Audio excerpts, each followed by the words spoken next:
Hello दोस्तों, तो जैसा कि पिछले एपिसोड में हमने देखा कि डाइहेजी और रनहेजी ने यहाँ पर ज़ावियन और उसके दोस्तों से पूरी फाइंग डिमोनिक लोटस फ्लेम के मैप का टुकड़ा चुराने की कोशिश की, लेकिन हम देखते हैं कि ज़ावियन ने अपने 5 colour flame angry Buddha lotus का इस्तेमाल करते हुए रनहेजी को जान से मार डाला, जिसकी बॉडी से ज़ावियन को golden diamond glaze body scroll भी मिल चुका था। दूसरी तरफ हम देखते हैं कि मास्टर याओलो भी डाइहेजी का किस्सा खत्म कर देते हैं। इसके बाद ये सब लोग फोन से वापस यहाँ अपने स्टार फॉलिंग पेविलियन आ गए, जहाँ पर मास्टर याओलो और ज़ावियन यहाँ पर उस मैप के राज को जानने की कोशिश कर रहे थे और इन्हें मालूम हो जाता है कि 3 साल बाद ही purifying demonic lotus flame appear होगा, मगर तब तक ज़ावियन को कुछ भी करके डोशिंग लेवल तक प्रमोट होना है, जिसके लिए ज़ावियन को एंशिएंट बुद्धि ट्री की जरूरत पड़ेगी। यहाँ पर ये सब चल रहा था, लेकिन हम देखते हैं कि तभी अचानक नेक्स्ट डे यहाँ स्टार फॉलिंग पेविलियन में गोल्डन एनर्जी काफी तेजी के साथ चमकने लगी, जिसे देखकर सब लोग वहाँ की तरफ अट्रैक्ट हो गए।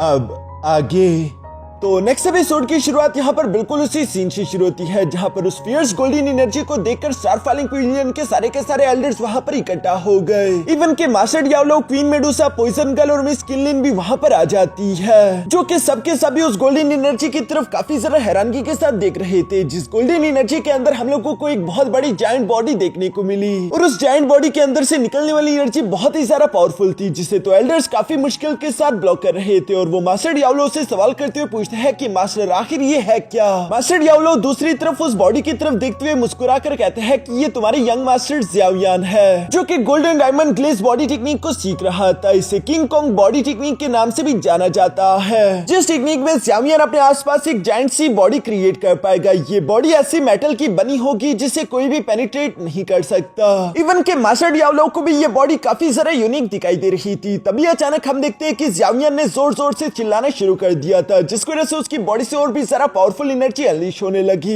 ये देखकर मास्टर याओलो मुस्कुराते हुए कहते हैं कि ज़ावियन अभी भी इस बॉडी को ब्रेक थ्रू करने की कोशिश कर रहा है, मगर ज़ावियन इसमें कामयाब नहीं हो पाता और अचानक से हम देखते हैं कि वो बॉडी शैटर हो गई। ज़ावियन वापस से अपने नॉर्मल रूप में आ जाता है, जहां पर ज़ावियन खुद को संभालते हुए कहता है कि कितनी अफसोस की बात है, मैं golden diamond glaze body technique को बस सिर्फ 7 फीट तक ही बना पाया। हालांकि अगर स्क्रोल के हिसाब से देखा जाए तो गोल्डन डायमंड ग्लेज बॉडी को 99 फीट तक लंबा बनाया जा सकता है। यहाँ पर हम देखते हैं कि मास्टर याओलो भी ज़ावियन के पास आ गए थे और वो ज़ावियन से सवाल करते हुए पूछते हैं कि ज़ावियन तुम ठीक तो हो ना। ज़ावियन भी मास्टर याओलो को देखकर जवाब देते हुए कहता है कि बचपन से मैंने अपनी बॉडी को काफी हार्डली ट्रेन किया और उसके अलावा मेरी बॉडी को कई सारे नेचुरल ट्रेजर्स भी प्रोटेक्ट कर रहे हैं, इसलिए ये छोटी मोटी इंजरीज मेरा कुछ नहीं बिगाड़ सकती। अगर यहाँ मेरे अलावा कोई नॉर्मल ऑर्डिनरी इंसान होता तो अब तक तो उसकी बॉडी एक्सप्लोड करके वो मारा जा चुका होता। जिस पर तो मास्टर याओलो भी उसका मजाक उड़ाते हुए कहता है फिर आखिर तुम बच्चे की तरह रो क्यों रहे थे। अगर तुम्हें इससे बड़ी बॉडी चाहिए तो उसके लिए तुम्हें अपने कल्टीवेशन को भी इंप्रूव करना होगा। पहले अपनी कल्टीवेशन को इंप्रूव कर लो, उसके बाद मुझे पूरा यकीन है कि तुम गोल्डन डायमंड ग्लेज बॉडी के कम से कम 9 फीट बड़े अवतार को तो बना पाओगे। मास्टर याओलो की ये बात सुनकर तो ज़ावियन के दोस्त भी उस पर हंसने लगे थे। इसके बाद मास्टर याओलो ज़ावियन से कहता है कि मैंने एंशिएंट बुद्धि ट्री की इंफॉर्मेशन को कंफर्म करवा लिया और ये बात बिल्कुल सच है। एंशिएंट बुद्धि ट्री इस वक्त एंशिएंट विल्डरनेस डोमेन के अंदर मौजूद है, जो सुनकर ज़ावियन सवाल करते हुए पूछता है कि हमें फिर वहाँ के लिए कब रवाना होना चाहिए। इस पर मास्टर याओलो जवाब देते हुए कहता है कि जितना जल्दी निकला जाए उतना सारा बेहतर होगा,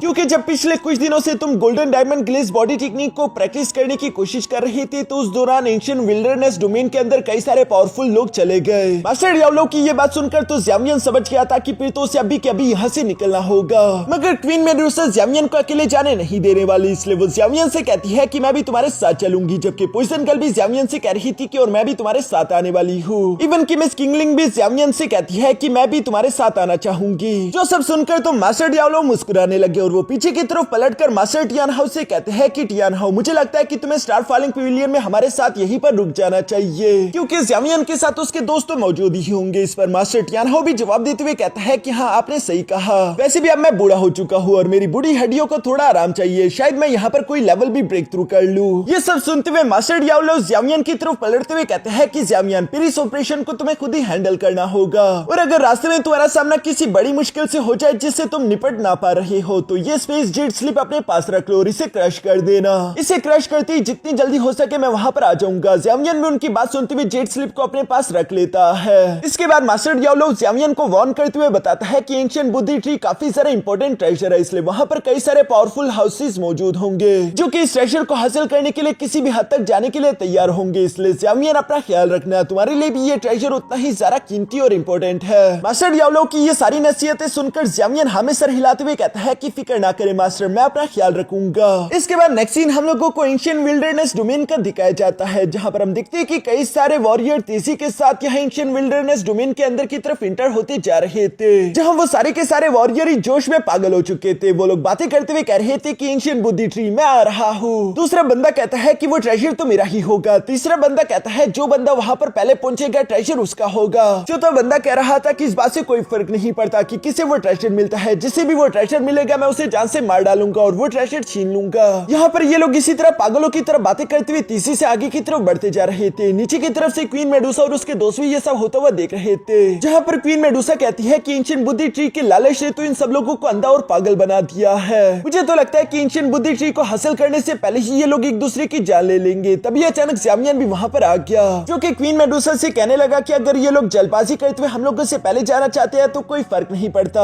इन्हें जाने दो, क्योंकि मैं आगे से इन्फॉर्मेशन लेकर आ चुका हूँ और अब तक मेरी इन्फॉर्मेशन के मुताबिक जो बंदा भी एंशिएंट विल्डरनेस डोमेन के अंदर इंटर किया है उनमें से कोई भी सरवाइव नहीं कर पाया। इवन तो कि उनमें से कई सारे तो डोजन लेवल के कल्टीवेटर्स भी थे। ये सुनकर तो ज़ावियन के दोस्त भी परेशान हो गए और पॉइजन गर्ल ज़ावियन से सवाल करते हुए पूछती है फिर हम क्या करें, जिस पर ज़ावियन अपने दोस्तों से कहता है कि हमें आगे तो बढ़ना होगा और रास्ते में सिचुएशन के हिसाब से हम लोग प्लान बनाएंगे। ये कहते ही ज़ावियन फौरन से आगे की तरफ बढ़ चला, जहाँ पर ज़ावियन के दोस्त भी उसे फॉलो कर रहे थे। इसके बाद नेक्स्ट सीन में हम देखते हैं जहाँ ये लोग एंशिएंट विल्डरनेस डोमेन के फर्स्ट लेयर के अंदर इंटर कर चुके थे, जहाँ पर रास्ते में आते इन लोगों को कई सारे बड़े बड़े बीस्ट के कंकाल देखने को मिले। साथ ही साथ चारों तरफ एक रेड कलर का खोरा छाया हुआ था, जो कि शायद कोई पॉइजनियस गैस है। पॉइजन गर्ल तो उसे महसूस करते हुए समझ गई थी, इसलिए वो अपने पास से कुछ पॉइजन रिपेलेंट पिल्स निकालते हुए यहाँ पर अपने दोस्तों को दे देती है ताकि ये पॉइजन इन पर असर ना करे। मगर आगे की तरफ चलते हुए अचानक से इन लोगों को नीचे की तरफ एक वॉरियर की लाश देखने को मिली, जो कि एक डोजन लेवल का कल्टीवेटर था, लेकिन फिर भी वो इस पॉइजनियस मैज़मा से खुद को बचा नहीं पाया। जो देखकर तो ज़ावियन काफी जरा हैरान हो गया था और वो हैरान होते हुए कहता है कि डोजन लेवल के कल्टीवेटर्स तो काफी पावरफुल होते हैं। यकीनन इस आदमी ने अपनी डो की एनर्जी से खुद की बॉडी को अच्छे से रैप करके रखा होगा, पर फिर भी आखिर इस पॉइजन से वो मारा कैसे गया। पॉइजन गर्ल ने जब ज़ावियन की ये बात सुनी तो वो सोचने पर मजबूर हो चुकी थी। वो फौरन से वहां पर मौजूद रेड मैज़मा को अपनी बॉडी के अंदर इनहेल करते हुए साथ ही साथ उसे स्कैन करने लगती है, जहां अच्छे से डिकोड करने पर पॉइजन गर्ल को समझ आता है कि ये कोई पॉइजनियस गैस नहीं है, बल्कि इस पॉइजन के अंदर तो छोटे छोटे से पॉइजनियस इंसेक्ट्स है। इसलिए वो परेशान होते हुए तीसरी के साथ नीचे की तरफ आ गई, जहां पर ज़ावियन और उसके दोस्त भी पीछे पीछे उसके साथ आ जाते हैं और ज़ावियन पॉइजन गर्ल से सवाल करते हुए कहता है कि क्या हुआ, क्या सब कुछ ठीक है। इस पर पॉइजन गर्ल अपनी बॉडी से वो सारे के सारे पॉइजनियस इंसेक्ट्स को बाहर की तरफ निकालते हुए कहती है कि नहीं, कुछ भी ठीक नहीं। मुझे लगा था कि शायद ये पॉइजनियस मैज़मा है, लेकिन ये पॉइजनियस मैज़मा नहीं बल्कि पॉइजनियस इंसेक्ट्स है, जिन्हें अपनी बॉडी से हमें निकालना होगा, वरना ये हमें अंदर से मार डालेंगे। और ये कहती है पॉइजन गर्ल ने तो फौरन से उन सारे को बाहर की तरफ निकालते हुए फेंक दिया, जो देखकर तो ज़ावियन भी हैरान हो गया था। दूसरी तरफ पॉइजन गर्ल ज़ावियन को बताती है कि इन इंसेक्ट्स का साइज काफी छोटा है, ये आपकी बॉडी में मिलियंस के हिसाब से मौजूद होंगे, जिनके खिलाफ हमारा पॉइजनियस प्रोटेक्शन बैरियर भी काम नहीं करेगा।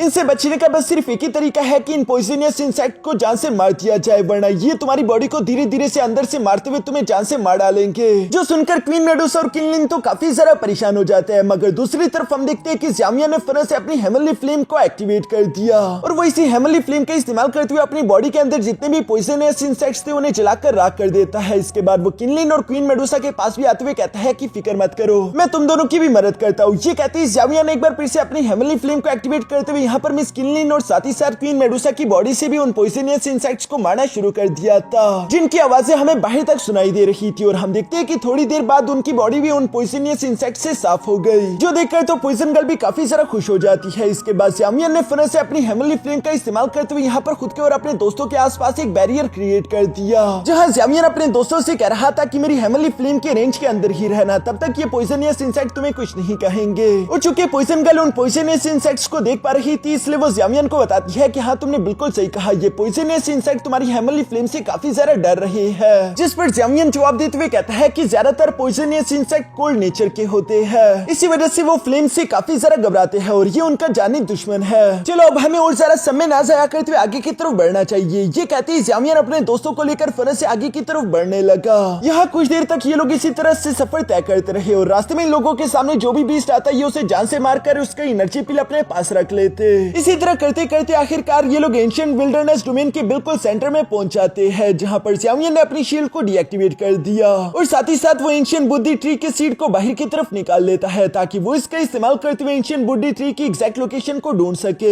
जहां जब ज़ामिया ने उस पर फोकस करने की कोशिश की तो वो इस सीड का इस्तेमाल करते हुए एंशिएंट बुद्धि ट्री की एग्जैक्ट लोकेशन नहीं ढूंढ पा रहा था। इसका मतलब ये कि ये लोग अभी तक एंशिएंट बुद्धि ट्री से काफी ज्यादा दूर है। मगर हाँ, ज़ामिया को एक रफली आइडिया हो गया था कि उसे किस डायरेक्शन की तरफ बढ़ना होगा। तभी अचानक ज़ामिया और उसके दोस्तों को यहाँ पर किसी की चीख सुनाई दी, जो सुनकर ये सब लोग उसी तरफ देखने लगे जहाँ पर शायद कोई फाइट चल रही थी। क्वीन मेडुसा हैरान होते हुए कहती है कि आखिर वहाँ पर क्या हो रहा होगा। इस पर ज़ामिया अपने दोस्तों से कहता है कि चलो चलकर देखते हैं। इसके बाद सीन शिफ्ट होकर दूसरी तरफ उसी लोकेशन पर आ गया जहाँ पर हम स्काई प्रोफाउंड सेट के याहुआ को देखते हैं, जो कि कुछ लड़कियों के ग्रुप के पीछे भाग रहा था। और ये लड़कियां कोई और नहीं बल्कि फ्लावर सेट की मिस यूनियन और उनकी डिसाइपल्स थी। जहाँ पर मिस यूनियन अपने डिसाइपल से कह रही थी कि मैं इन्हें रोकने की कोशिश करती हूँ, तुम लोग यहाँ से भागने का मौका तलाश करके यहाँ से निकल जाना और मदद लेकर वापस आना। जो कहते हुए मिस यूनियन ने अपनी तलवार निकालकर पीछे की तरफ याहुआ पर हमला करने की कोशिश की, मगर याहुआ उस पर अटैक करते हुए साथ ही साथ उसके डिसाइपल्स को भी नहीं बख्शता। और वो कह रहा था कि ऐसा करने का तो सोचना भी मत। ये सब देखकर मिस यूनियन को समझ आ गया कि याहुआ और उसके स्काई प्रोफाउंड सेक्ट वाले लगता है कि हम में से किसी को भी यहाँ से जाने नहीं देना चाहते, वो हम सबको कैद करना चाहते हैं। जो सुनकर तुम मिस नलान काफी ज्यादा परेशान हो गई थी और वो अपने मास्टर से सवाल करते हुए पूछती है कि मिस यूनियन आप बताएं कि हम आगे क्या करें। इससे पहले कि मिस यूनियन उसे कोई भी इंस्ट्रक्शन दे पाती, तभी अचानक वो देखती है कि मिस नलान पर साइड से हमला होने वाला था, जिसे वो फन से सामने की तरफ आते हुए ब्लॉक कर चुकी। और यहाँ पर आगे की तरफ बढ़ते हुए हम देखते हैं कि अचानक से स्काई प्रोफाउंड सेक्ट वाले कई सारे डिसाइपल्स मिलकर इन्हें चारों तरफ से घेर लेते हैं। इनमें से एक लड़की तो आगे की तरफ बढ़कर स्काई प्रोफाउंड सेक्ट की डिप्टी कमांडर पर हमला करने ही वाली थी, मगर वो बहुत ही सारा पावरफुल था और वो आसानी के साथ उस लड़की को टेक डाउन कर देता है। जहाँ वो उस लड़की को बेहोश करने के बाद उसे अपनी बाहों में पकड़ते हुए काफी सारा लस्टफुल निगाहों से देख रहा था।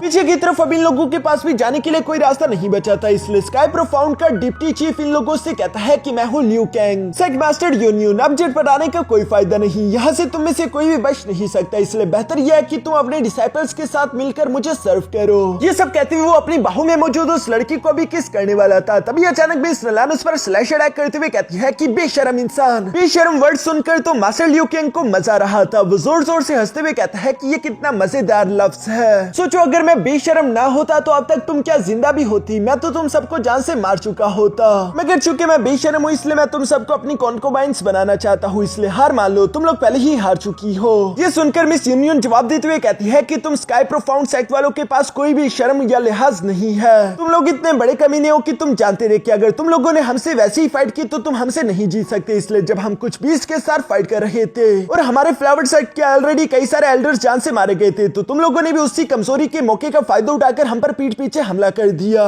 लेकिन तुमसे इस चीज का बदला जरूर लिया जाएगा। ये सब कहते हुए मिस यूनियन अपने मन में सोचने लगी कि उसकी एक डिसाइपल एस्केप कर चुकी है, जल्दी वो फ्लावर सेक्ट से मदद लेकर वापस आएगी। यहाँ पर मिस यूनियन जब ये सब सोच रही थी तभी अचानक पीछे से किसी की जोर जोर से हंसने की आवाजें सुनाई दी और ये कोई और नहीं बल्कि याहुआ था, जो कि अपने हाथ में एक रिबन लेकर यहाँ पर पहुंच जाता है और वो मिस यूनियन की तरफ देखते हुए कहता है कि सेक्ट मास्टर यूनियन, तुम काफी जरा ना समझ हो। हमारा स्काई प्रोफाउंड सेक्ट तुम्हें एक मौका दे रहा है और तुम उस मौके को एक्सेप्ट ही नहीं कर रही, क्योंकि तुमने सोचा था कि तुम्हारी डिसाइपल तुम्हारे लिए मदद लेकर वापस आ जाएगी, लेकिन मैंने तो तुम्हारी डिसाइपल को ही खत्म कर दिया है। ये कहती वो यूनियन की उस डिसाइपल का रिबन यहाँ पर यूनियन के सामने फेंक देता है। ये सुनकर तो मिस यूनियन परेशान होते हुए कहती है कि कमीने आखिर तुमने उसके साथ क्या किया। जिस पर तो याहुआ जोर जोर से हंसते हुए कहता है कि वही किया जो कि तुम सोच रही हो। हमारे सेक्ट की कितने सारे यहाँ पर मर्द मौजूद है, सबने बारी बारी करके उसका रे। अभी इससे पहले कि वो बात को पूरा कर पाता तभी अचानक लियू कैंग उसे रोकते हुए कहता है कि चलो अब बस करो ये फजूल की बातें। यूनियन तुम ऑलरेडी समझदार हो, इसलिए बेहतर यह है कि तुम अपने डिसाइपल से कहो कि वो हमारे ऑर्डर्स को फॉलो करे। साथ ही वो अपने साथियों को भी ऑर्डर दे देता है कि यूनियन मेरी होगी, बाकी के सारे डिसाइपल्स बेशक तुम लोग अपने लिए रख सकते हो।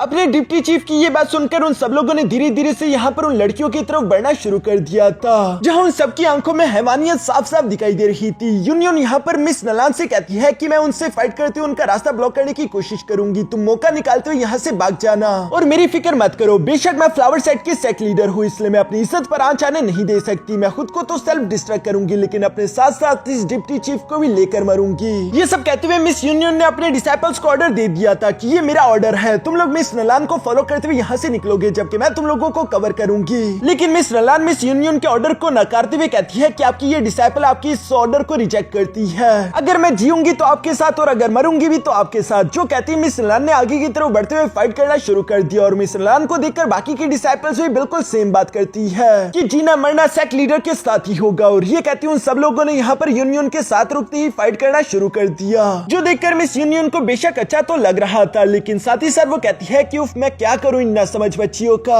दूसरी तरफ याहुआ उन लड़कियों के बारे में अभी कुछ गंदा बोलने ही वाला था, तभी अचानक यूनियन उससे कहती है कि अपना ये गंदा गटर जैसा मुंह बंद करो। जो कहती है मिस यूनियन फौरन से अपनी पावर्स को एक्टिवेट करते हुए अपनी तलवार को लेकर याहुआ की तरफ बढ़ने लगी, मगर चूंकि मिस यूनियन पहले ही काफी ज्यादा थक चुकी थी, इसलिए याहुआ के लिए उसके साथ मुकाबला करना ज्यादा डिफिकल्ट नहीं था। जहाँ पर वो मिस यूनियन के साथ फाइट करते हुए कह रहा था कि अगर तुम पहले ही मेरे साथ डुअल कल्टीवेशन करने के लिए मान जाती तो वो तुम्हारे लिए ज्यादा बेहतर होता। अब यहाँ पर जो कुछ भी हो रहा है ये सब तुम्हारी ही गलती है। और ये कहती वो अपने पामा टैग से हिट करते हुए मिस यूनियन को पीछे की तरफ धकेल देता है। तभी अचानक मिस यूनियन की नजर साइड पर मौजूद मिस नलान पर भी पड़ गई थी, जिसे हिट करते हुए जमीन पर पटक दिया गया। मिस नलान को हारता हुआ देखकर यूनियन काफी ज्यादा परेशान हो गई थी और इसी मौके का फायदा उठाकर याहुआ भी फौरन से उसके पास टेलीपोर्ट करके पहुंच गया, जहां वो मिस यूनियन पर सेकंड पामा अटैक करते हुए कहता है कि तुम उसके लिए इतनी ज्यादा फिक्रमंद हो रही हो तो चलो मैं भी तुम्हें उसके पास भेज देता हूँ। ये कहती वो उससे पामा अटैक से हिट करते हुए फौरन से जमीन पर पटक देता है। जमीन पर हिट होते हुए मिस यूनियन की हालत काफी ज्यादा खराब हो चुकी थी। वो देखती है कि मिस नलान हार चुकी है और अपनी डिसाइपल्स के लिए हम देखते हैं कि मिस यूनियन एक बार फिर से अपने पैरों पर खड़ी होकर फाइट करने की कोशिश करने वाली थी, लेकिन याहुआ उसके हाथ को पकड़ते हुए मुड़ोड़कर अचानक से अपने ब्लेड को उसके पेट में गुंसा देता है, जिसकी वजह से अब मिस यूनियन भी फाइट के काबिल नहीं बची थी। याहुआ उसके सर को पकड़ते हुए कह रहा था कि तुम इतनी ज्यादा खूबसूरत हो कि तुम्हें देखकर तो अभी से ही मेरा दिल मचल रहा है। मैं तो ये सोच रहा हूँ कि एक बार जब हमारी डिप्टी चीफ तुमसे मजे ले ले उसके बाद मेरी और पता नहीं किस किस की बारी आएगी। यहाँ पर याहुआ जब ये सब बकवास कर रहा था तभी दूसरी तरफ डिप्टी चीफ जिसकी फाइट खत्म हो चुकी थी वो मिस यूनियन की तरफ देखते हुए कहता है कि ये खूबसूरत जंगली बिल्ली है, मैं सिर्फ इसकी खूबसूरती की वजह से इसे ट्रेन करने की जहमत उठा रहा हूँ, वरना इस लड़की से तो डर है कि कहीं ये मुझे काट ना ले। पीछे की तरफ मिस यूनियन ये सारी बातें सुन रही थी और वो समझ गई थी कि अब इसके पास दूसरा कोई रास्ता नहीं, इसलिए हम देखते हैं कि वो जवाब देते हुए कहती है कि बस ख्वाब देखते रहो। जो सब कहती है मिस यूनियन ने फौरन से खुद को सेल्फ डिस्ट्रैक्ट करने के लिए रेडी होना शुरू कर दिया। ये देखकर याहुआ मिस यूनियन से कहता है कि सेल्फ डिस्ट्रैक्ट खुद को करना इतना भी आसान काम नहीं। दूसरी तरफ डिप्टी चीफ मिस यूनियन से कहता है कि ऐसा मत करना, क्योंकि यूनियन अगर तुम यहाँ पर मारी गई तो याद रखना कि तुम्हारे साथ जो कुछ भी होने वाला है उससे 2 गुना ज्यादा तुम्हारी डिसाइपल्स के साथ होगा। और मिस यूनियन तो अपने डिसाइपल से बहुत ही ज्यादा प्यार करती थी, उसे कुछ समझ नहीं आ रहा था, मजबूरी में आकर वो खुद को सेल्फ डिस्ट्रैक्ट करना बंद कर देती है। इस वक्त मिस यूनियन खुद को बहुत ही ज्यादा बेबस महसूस कर रही थी, उसे ऐसा लग रहा था जैसे कि उसकी दुनिया खत्म होने वाली है। तभी अचानक उसे साइड से कुछ गोल्डन रोशनी चमकती हुई दिखाई दी, जिस गोल्डन एनर्जी ने बाकी सब लोगों का ध्यान भी अपनी तरफ खींच लिया था। और हम देखते हैं कि ये गोल्डन एनर्जी किसी और की नहीं बल्कि ज़्यामियान की थी, जो कि अपने golden diamond glazed body form में आ चुका था, जो फॉर्म बहुत ही ज्यादा टेरिफाइंग दिखाई दे रहा था। सब लोगों की आंखें उसे देखकर फटी की पटी रह गई थी। दूसरी तरफ मिस यूनियन इसी मौके का फायदा उठाकर फौरन से यहाँ याहुआ के नट्स फोड़ देती है, जिस पर तो याहुआ अपने नट्स को पकड़ते हुए कह रहा था कि चुड़ैल तुम्हारी आखिर हिम्मत कैसी हुई। उसका बस ये कहना ही था कि तभी अचानक वो अपने पीछे की तरफ पलट कर देखता है, जहाँ ज़्यामियन ने अपना हाथ हवा में उठा दिया था और इसी हाथ से याहुआ को वो हिट करते हुए फौरन से अपने हाथ के नीचे पिचका देता है, बिल्कुल एक मच्छर की तरह, जो देखकर तो सब लोग ही शौक हो गए थे। मिस यूनियन तो अपनी समस्या को देखकर खुश हो रही थी। दूसरी तरफ ज़्यामियन गुस्से में कहता है कि स्काई प्रोफाउंड सेक्ट वाले तुम लोग कुत्ते की दुम हो, जो कि कभी भी सीधे नहीं होने वाले। डिप्टी चीफ उसकी ये बात सुनकर गुस्सा होते हुए कहता है कि आखिर तुम्हारी हिम्मत कैसी हुई, लगता है कि तुम मरना चाहते हो, तुम चाहे जो भी हो, तुमने हमारे स्काई प्रोफाउंड सेक्ट के अफेयर्स में इंटरफियर करते हुए अच्छा नहीं किया और इसके लिए तुम्हें मरना होगा। जो कहती है डिप्टी चीफ फौरन से हवा में जंप करते हुए यहाँ पर अपने great darkness dragon fish technique को रेडी करना शुरू कर देता है। दूसरी तरफ ज़्यामियन तो बस सिर्फ आराम से खड़ा खड़ा उसे देखता जा रहा था, जैसे कि ज़्यामियन को कोई फर्क नहीं पड़ता। हालांकि ये great darkness dragon fish technique काफी ज्यादा टेरिफाइंग दिखाई दे रही थी, जिसे लेकर डिप्टी चीफ तेजी से ज़्यामियन की तरफ बढ़ना शुरू कर देता है। ज़्यामियन तो इस डार्कनेस ड्रैगन को अपनी तरफ आता हुआ देखकर बस सिर्फ अपने उल्टे हाथ के पंच को रेडी कर लेता है, जिस सिर्फ एक पंच से हम देखते हैं कि उसने इस ड्रैगन को डिस्ट्रॉय कर दिया। साथ ही साथ डिप्टी चीफ भी उड़ता उड़ता कई सारी चट्टानों के पार जाकर लगता है, जो देखकर स्काई प्रोफाउंड सेक्ट के बाकी के डिसाइपल्स तो घबरा चुके थे। वो लोग घबराते हुए कहते हैं कि आखिर ये आदमी है कौन, इसकी पावर इतनी ज्यादा टेरिफाइंग है कि हमारी डिप्टी चीफ सिर्फ इसके एक पंच के सामने भी नहीं टिक पाए। दूसरी तरफ हम देखते हैं कि डिप्टी चीफ कैसे तैसे जख्मी हालत में हवा में फ्लोट करते हुए आ गया था और वो अपने स्काई प्रोफाउंड सेक्ट के डिसाइपल्स को ऑर्डर देते हुए कहता है कि ये मेरा ऑर्डर है, सब लोग इस मॉन्स्टर पर मिलकर हमला करते हुए इसे जान से मार डालो। मगर जब उसने साइड की तरफ देखा तो उसके स्काई प्रोफाउंड सेक्ट के डिसाइपल्स तो पहले ही घबराकर वहां से अपनी जान बचाकर भाग रहे थे। वो डरते हुए कहते हैं कि भागो यहाँ से। डिप्टी चीफ उन लोगों की ये हरकत देखकर कहता है कि डरपोक वापस आओ, वरना ये तुम लोगों के लिए अच्छा नहीं होगा। तुम में से जो भी इस मैदान जंग को छोड़कर भागेगा मैं उसे खुद ढूंढकर अपने हाथों से जान से मारूंगा। यह डिप्टी चीफ बेशक ये सब कह तो रहा था, मगर उसके लिए काफी ज्यादा देर हो चुकी थी, क्योंकि जब वो पीछे की तरफ पलट कर देखता है तो ज़्यामियन ऑलरेडी उसे मच्छर की तरह कुचलने के लिए अपने दोनों हाथों से उसे बीच में ताली की तरफ बचाने वाला था, जिसकी वजह से डिप्टी चीफ को तो संभलने का मौका तक नहीं मिला और ज़्यामियन ने उसे अपने दोनों हाथों के बीच कुचल दिया, जो करने के बाद ज़्यामियन शांति के साथ अपनी जगह पर खड़ा हो जाता है। फ्लावर साइड की लड़कियां तो ये सब देखकर काफी ज्यादा खुश हो गई थी। मिस यूनियन भी सामने की तरफ आते हुए ज़्यामियन से कहती है कि तुम्हारा बहुत बहुत शुक्रिया, तुम जो भी हो, तुमने हमारी जान बचा ली। तभी अचानक हम देखते हैं कि ज़्यामियन के पीछे से क्वीन मेडुसा, पॉइजन गर्ल और मिस किनलिन तीनों निकलकर बाहर की तरफ आ गई, जिसमें से क्वीन मेडुसा को तो पॉइजन गर्ल पहचान लेती है और वो हैरान होते हुए कहती है कि ये तो क्वीन मेडुसा है। क्वीन मेडुसा भी यूनियन को देखकर अपना मुंह बनाते हुए यहाँ एटीट्यूड में आ जाती है, जबकि मिस यूनियन यहाँ अपने दिमाग पर जोर डालने लगी और थोड़ी देर सोचने के बाद वो समझ गई थी कि उसके सामने मौजूद उसका मसीहा असल में कोई और नहीं बल्कि ज़्यामियन है। जो बात समझते साथ ही हमारा ये एपिसोड यहीं पर खत्म हो जाता है।